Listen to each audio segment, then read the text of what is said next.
Ce film est dédié à la mémoire de tous ces déportés et transportés qui n'ont jamais revu leur patrie. Vous qui regardez ce film, ayez une pensée pour leurs descendants qui vivent encore à 22 000 km d'Algérie. Pour bannir l'oubli, envoyez-leur une carte postale d'Algérie.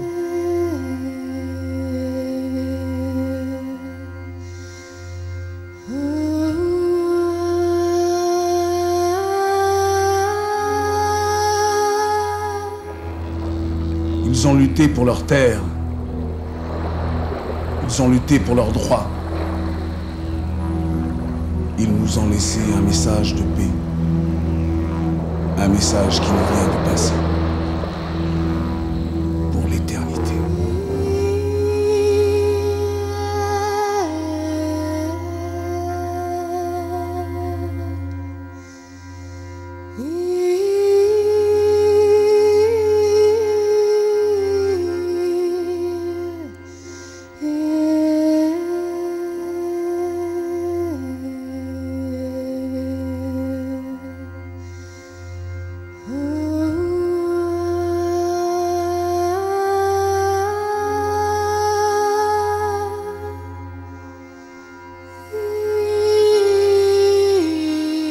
Finalement, la déportation se vide en 1880 de tous les Européens, de tous les Français, mais les Algériens vont rester. Et là, ils vont être littéralement oubliés. C'est qu'on a volonté délibérée de laisser ces gens-là pourrir, puisque je pense que le terme est vraiment le mieux choisi. Il faut bien les laisser en Nouvelle-Calédonie. Donc il ne fallait surtout pas le faire revenir. Voilà, c'était des considérations essentiellement politiques.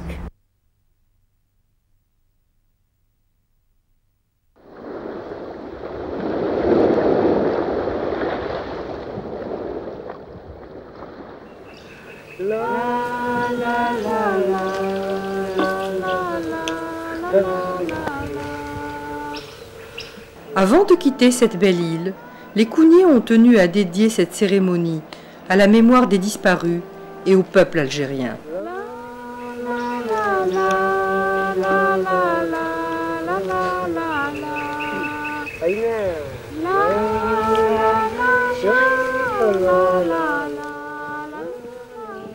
On est très honorés de vous avoir avec nous aujourd'hui à l'île des Pins.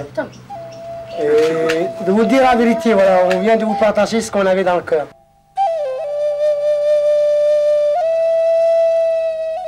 Je pense qu'on va voyager jusqu'en Algérie.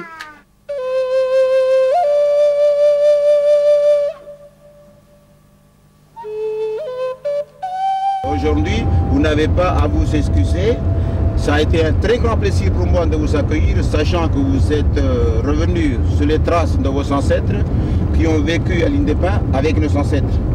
Et en retournant là-bas, vous nous donnez le bonjour du grand chef de l'île des Pins et de tous les Kouniers au peuple algérien.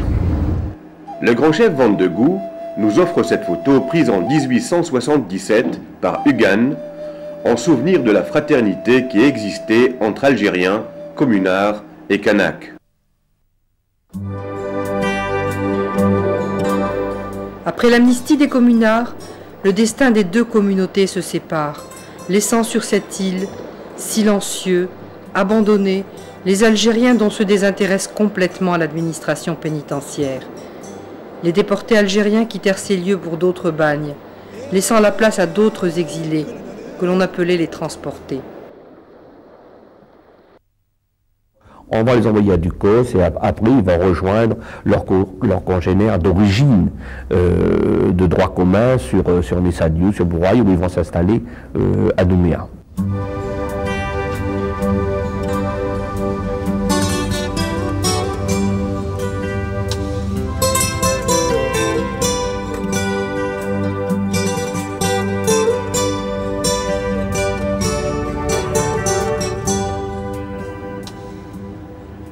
Nous quittons cette belle île et nous continuons notre quête dans d'autres lieux sur leurs traces.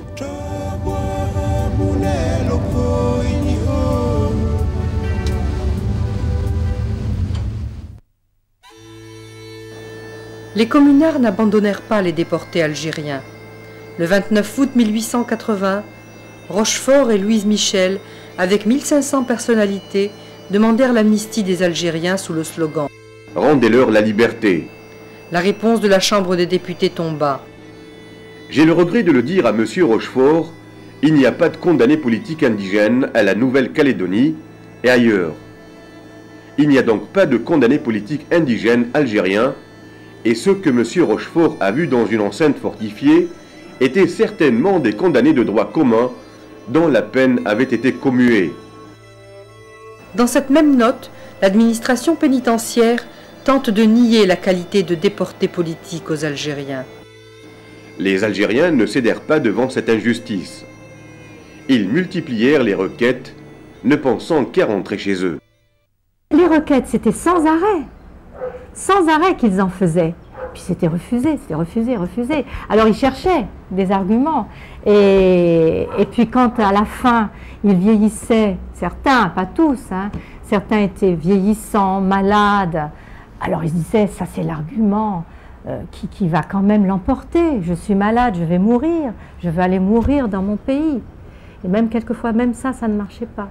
Ils attendaient effectivement qu'ils aient la même reconnaissance un jour ou l'autre. Et lorsqu'il y a eu l'amnistie générale pour les déportés en 1880, ils étaient persuadés que cette amnistie générale, c'était les déportés de la Commune et les déportés des différentes insurrections algériennes. Et il s'est trouvé qu'il y a eu un débat, du reste, qui a été mené à Paris sur ce problème, et la décision a été de dire c'est une amnistie pour les déportés de la Commune, mais pas pour les déportés des insurrections algériennes. Et donc le fameux Assis, lui, d'abord, est évidemment choqué que ça ne soit pas une amnistie pour l'ensemble, et d'autre part, il a voulu faire comme si. Et il est parti du principe que, de toute façon, c'était valable pour l'ensemble des communautés, et il a dit « je pars acheter des oranges », et en fin de compte, il s'est enfui, il a trouvé un moyen de fuir par des petits bateaux jusqu'en Nouvelle-Zélande, et il raconte dans une lettre la difficulté d'être sur ces petits cotres, sur ces petits navires caboteurs. Devant leur nostalgie de l'Algérie, leur soif de retrouver leurs proches, les déportés n'avaient pas d'autre issue que l'évasion. En avril 1881, Aziz El-Haddad s'évada. On retrouve aujourd'hui dans les archives ces différentes lettres, dans lesquelles il justifiait son évasion. Lorsque je suis parti de la Nouvelle-Calédonie, j'ai voyagé d'abord sur de petites barques d'île en île, à travers une mer affreuse. Et je n'ai cru ma vie, sauf que lorsque je suis arrivé à la Nouvelle-Zélande, je me suis embarqué alors dans un bateau à vapeur pour Sydney, et de là pour l'Arabie sur un grand bateau à vapeur comme ceux de l'État. En somme, on ne tient nul compte des fatigues et du danger lorsqu'il s'agit de retrouver sa patrie, la famille, les enfants et les amis. Aucun sacrifice ne coûte pour jouir de biens aussi chers. Je demande à Dieu qu'il nous réunisse pour finir nos jours ensemble, si telle est sa volonté. Finalement, les seuls insurgés qui rentrent, ce sont ceux qui s'évadent. J'ai essayé de savoir pourquoi. Et j'ai très vite compris que, eh bien, c'était tout à fait illégal le fait de les faire rester ici. Et comme c'était illégal, eh bien, il n'y avait pas les moyens de les obliger à rester. Donc, ils ont vite compris qu'il suffisait de prendre le bateau pour partir. Et ils l'ont fait. Tous ne l'ont pas fait, mais beaucoup l'ont fait. Les historiens citent les matricules des déportés qui se sont évadés de Nouvelle-Calédonie et disent qu'ils représentent le 1/5. Certains n'arrivaient jamais à destination, d'autres ont été repris et réembarqués pour la Nouvelle-Calédonie. En 1892, Boumezrac arrive à avoir le secours d'un avocat de Paris qui va réunir des témoignages, qui va réunir le corpus juridique pour démontrer, dans un rapport de 80 pages, pour démontrer que ces procès, dès le départ, sont complètement viciés, qu'ils n'ont respecté aucune règle du droit, qu'ils sont illégaux, c'est le terme qu'il emploie très souvent, pour montrer également que le système des grâces et du refus des grâces est lui-même illégal, et qui va demander le retour des condamnés sur le principe même de la justice.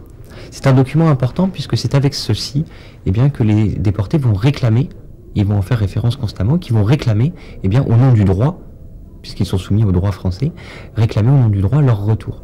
Finalement, en 1895, il y a une loi d'amnistie qui est votée pour tous les événements politiques qui ont eu lieu sur les 25 dernières années. C'est un petit peu le pendant de la loi de 1880. Et cette fois-ci, après des tractations très très importante, parce qu'il y a aussi des gens qui en France essayent de s'agiter en faveur des Algériens, eh bien on décide de leur accorder la grâce. 15 ans après l'amnistie des communards, le 1er février 1895, l'amnistie fut accordée aux Algériens avec la levée de la résidence obligatoire, en excluant Boumezrag Mokrani. Pour l'administration française, Mokrani demeure dangereux malgré 30 ans d'exil, comme le démontre cette réponse du gouverneur général d'Algérie à une énième demande de grâce de Boumezrag Mokrani. Une mesure de clémence en faveur d'Ahmed Boumezrag Ben El-Hadj Mokrani me paraît donc dangereuse, et je ne puis, comme mes prédécesseurs, qu'émettre un avis défavorable à la proposition de grâce dont il est l'objet. C'est facile de savoir pourquoi. C'est parce que lui, on lui avait enlevé quand même pas mal de terres, on l'avait spolié de pas mal de terres, et que son retour en Algérie inquiétait beaucoup en Algérie. Voilà. Mais tous ceux qui n'étaient pas inquiétants, ils ont pu revenir assez vite. Le 22 août 1895, date à laquelle embarquèrent quelques déportés vers l'Algérie. Une date que les chercheurs retiennent parce qu'elle coïncidait avec le décès de Aziz El-Haddad, à l'âge de 53 ans, mort à Paris, sans avoir pu revoir son pays ni sa famille. Il est mort chez son compagnon de bagne, le communard déporté, Eugène Moreau. الشيخ الحداد كي توفى نشرت الوصايا. الشيخ الحداد عنده وصايا سجلها عزيز بعد الوفاة نتاعو ونشرتها. قال لهم اديوني دفنوني في القرية نتاعي، لكن الفرنساويين رفضوا. الشيخ عزيز أيضا طلب قال لهم إذا توفيت دفنوني في القرية نتاعي، ولكن أيضا راحوا أولاده جابوه، لكن كي وصل العاصمة رفضوا له باش يديوها للصدوق، جابوه القسنطينة وداوه دفنوه قدام بوه. أنا زرت القبر نتاع الشيخ الحداد وزرت الشيخ عزيز هكذاك مجاورين ثم في الكوديا، مقبرة الكوديا في مدينة قسنطينة. علاش؟ لأنهم أيضا بعد هذه السنوات الطويلة كلها خافوا لو كان يجيبوا يدفنوه في صدوق يحيي الدفينة نتاعو، تحيي السمعة هذه نتاعو ونتاع المنطقة. والفرنساويين يحاولوا يطمسوا هالأشياء هذه كلها، يعني باش تشوف يعني ما عانى، يعني حتى الموتى من المنفيين عانوا من العودة إلى أوطانهم. Mokrani demeura à Nouméa en compagnie des autres exilés algériens que l'administration appelait les transportés. Finalement, il était le dernier déporté, c'est-à-dire politique. Il était le dernier, il ne vivait plus qu'avec des transportés, c'est-à-dire des droits communs. Bon, quelle est la différence entre droit commun et politique? C'est pas très clair. Mais il est évident qu'on était dans un pays de colonisation, qu'en Algérie, à certains moments, la frontière entre droit commun et des raisons politiques était un petit peu mince. Donc on pourrait trouver toute une typologie de raisons différentes qui va effectivement du vol, des crimes de sang, à des crimes qu'aujourd'hui on appellerait, je dirais, des délits politiques, hein, donc qui sont intervenus à l'époque. Je m'interroge toujours sur la validité de cette transportation de droit commun. Parce que si effectivement il y avait, comme dans tous les pays du monde, des délinquants, des criminels, etc., qui sont condamnés à des peines de droit commun, il ne faut quand même pas oublier que l'Algérie étant occupée et étant colonisée, un certain nombre de personnes qui se révoltaient contre la présence française, ou qui commettaient des actes qu'ils n'auraient peut-être pas commis si les Français n'avaient pas été là, ont été condamnés à des peines de droit commun.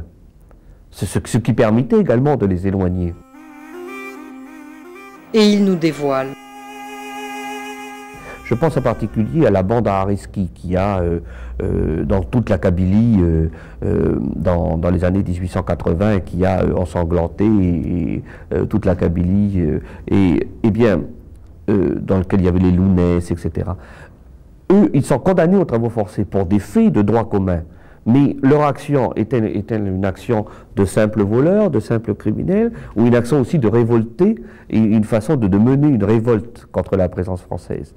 Ça, je crois qu'il y a un travail à faire dessus, de voir comment certaines peines ou certaines condamnations qui ont un caractère de droit commun sont en réalité posées pour des faits qui sont peut-être des faits politiques aussi.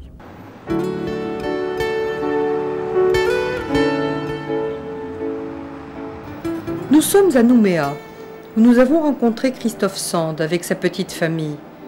Nous avons été surpris de voir la petite Tessanite, en robe kabyle, signe d'attachement à sa grand-mère, fille de Lounès Sghir, qui était avec le groupe d'Arzqi el-Bachir et de Mhand Saïd Abdoun. Yasmine, sa grand-mère, est morte à l'âge de 80 ans, 4 mois avant notre arrivée. Sans connaître la vérité sur la vie de son père, elle illustre le non-dit. Souvenir de mon enfance, c'est d'avoir eu des grands-parents qui parlaient jamais du passé. Il y avait, c'était pas quelque chose qu'on abordait. On vivait la vie au jour le jour et c'était une vie qui était finalement tournée plus vers le présent et vers le futur et où le passé avait très peu de place finalement. Sghir Lounès a été condamné à 20 ans de travaux forcés au bagne de Nouville. Christophe Sand reste marqué par le silence qui a pesé sur la famille. Ma grand-mère n'a jamais voulu me parler de son passé. Elle n'a jamais voulu me parler de son enfance. Je sais des bribes, des petits morceaux, que c'est des toutes petites choses. Aujourd'hui, Christophe brise le silence et parle de ce déporté transformé par l'administration française en transporté. Il revendique ce passé dont il ne connaît que des choses étonnantes. Ce qui est assez étonnant dans le dossier de condamnation, c'est que le juge français qui l'a condamné a marqué que finalement ce geste était un geste compréhensible et non condamnable si on considérait les traditions kabyles et que sur ce geste-là, finalement la justice française n'avait pas grand-chose à dire. Je veux tout savoir. Je veux connaître la vérité.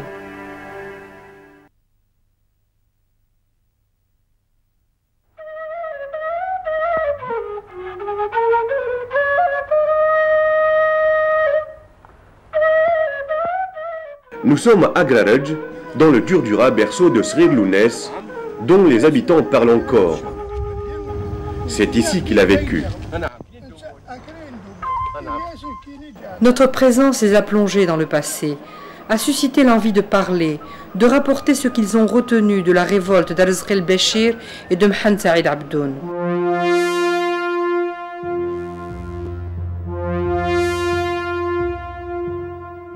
Dans leur regard surgit la fierté d'être des leurs. À titre de justicier, اللي خرجوا للغابة خاطر ما عندهمش رب واحد آخر، ils n'ont pas d'autre refuge. Le seul moyen de se faire entendre, c'est de prendre le maquis. Donc فرنسا تسميهم كيما بغات، mais حنا on n'a pas cette idée, on n'a pas la même idée que France. C'est pas des bandits d'honneur. Ce sont des hommes d'histoire. شفت جدي خوه يحكي كان زون دي رولاسيون يبعث له من كاين الجزائر كاليدون ماشي ديال كاين في كيادوني ولا كاين. Dans la mémoire collective, Cayenne et Calédoune se confondent.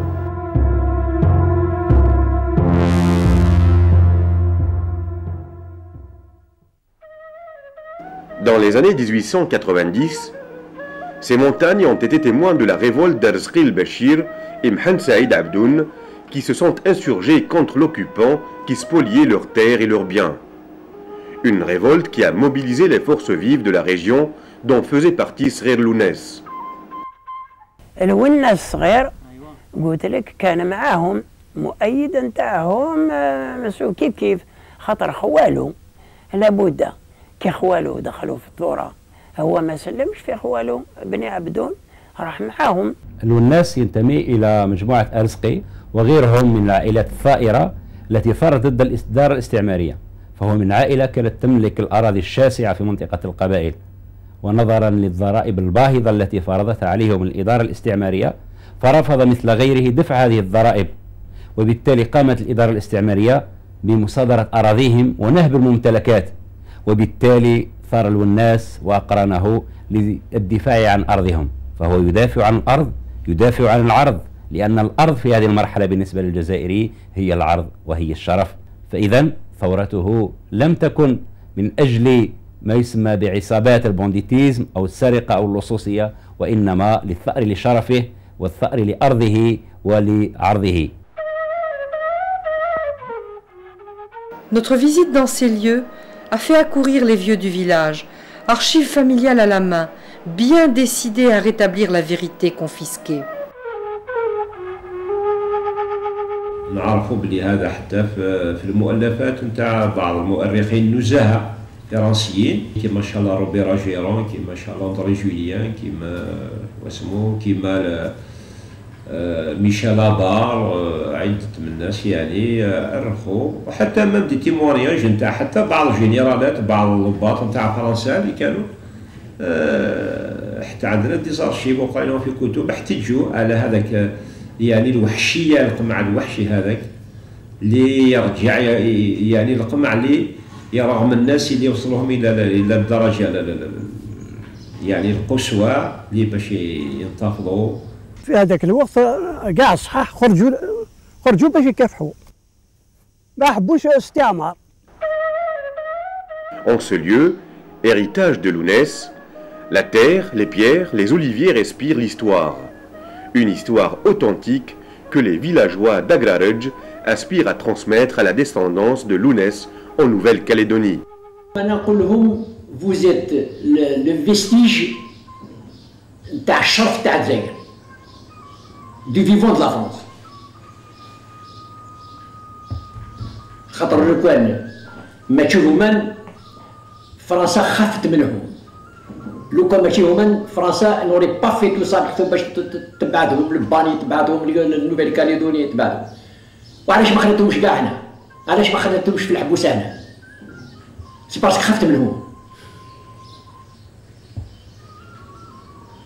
الوغ انا نقول هادو الناس اللي مازالوا في لا كاليدوني ولا في كايان، هادو يدوافو تيتر فيير دوطون بلو كو ils conservent les noms patronymiques تاعهم للآن pour laisser entendre que ils sont la trace d'un passé.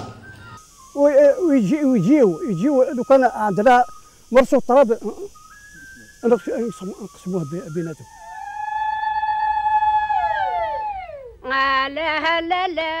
Nous quittons ce village pour faire parvenir la nouvelle à l'autre bout du monde.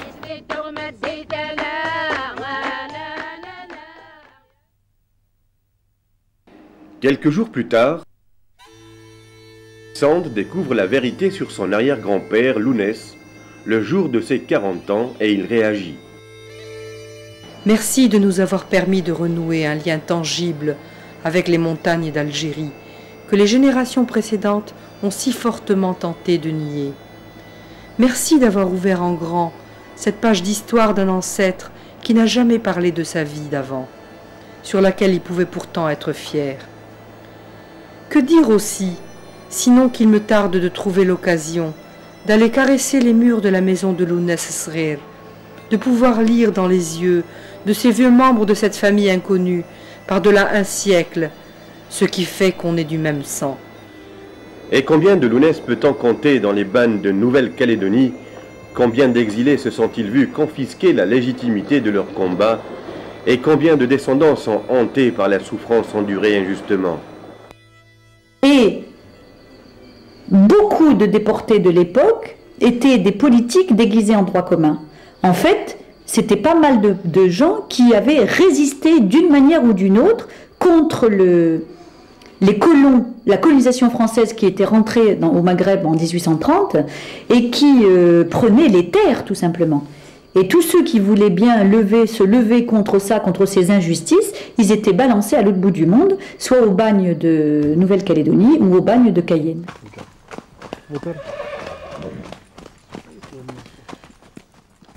L'Algérie, à l'époque où mon père, où tous les Algériens qui sont venus ici ont été condamnés, que ce soit ceux de la révolte, que ce soit ceux qui ont été condamnés de droit commun, c'était un tribunal militaire qui les jugeait.